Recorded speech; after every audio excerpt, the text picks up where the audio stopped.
Il était une fois, dans un village entouré de savanes dorées, un garçon nommé Kofi. Il n'était ni le plus fort, ni le plus rapide. Mais il avait quelque chose d'unique, l'oreille du vent. Chaque soir, sa grand-mère, Adama, jouait le tambour sacré sous le vieux baobab. Ses mains racontaient des histoires que même les mots ne pouvaient dire.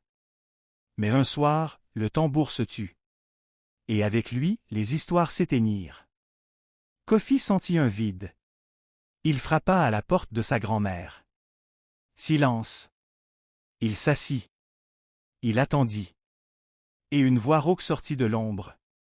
Si tu veux que le tambour parle à nouveau, il te faudra marcher là où les pas ne laissent pas de traces. Kofi se rendit au pied du baobab. Il posa sa main sur l'écorce. Pause. Et l'arbre parla. Le tambour est la mémoire du ciel. Il bat quand les vivants écoutent les morts. Pause. Le baobab lui confia une graine.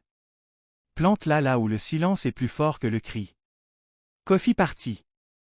Vers la forêt sacrée. Dans la forêt, Kofi rencontra un léopard aux yeux d'argent. Il ne grogna pas. Il parla.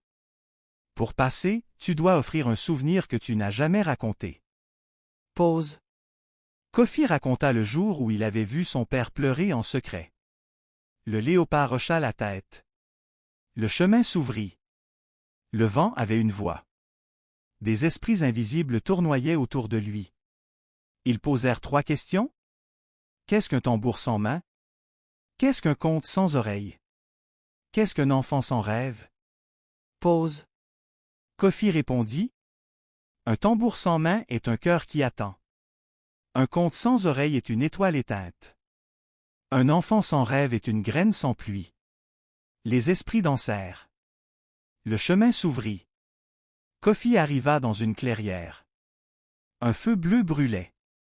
Autour, des ombres dansaient. Les ancêtres. Ils dirent. Le tambour ne bat pas pour distraire. Il bat pour rappeler. Pour réveiller. Pour guérir. Ils lui offrirent un tambour fait d'écorce et de ciel. Mais tu ne pourras le jouer que si ton cœur est prêt. Kofi revint.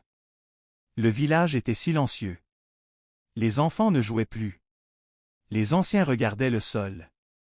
Il s'assit sous le baobab. Il posa le tambour. Et il attendit. Puis, il leva les mains. Et il joua. Pas avec force. Mais avec mémoire. Les sons sortirent comme des oiseaux. Les histoires revinrent. Les rires aussi. Grand-mère Adama sortit de sa case. Elle sourit. Tu as entendu ce que nul n'écoute. Tu es devenu conteur. Depuis ce jour, chaque soir, Kofi joue. Mais pas pour lui. Pour ceux qui ont oublié. Pour ceux qui cherchent. Et si tu écoutes bien, quand le vent souffle entre les feuilles, tu entendras le tambour du ciel. Car les histoires ne meurent jamais. Elles attendent qu'on les réveille.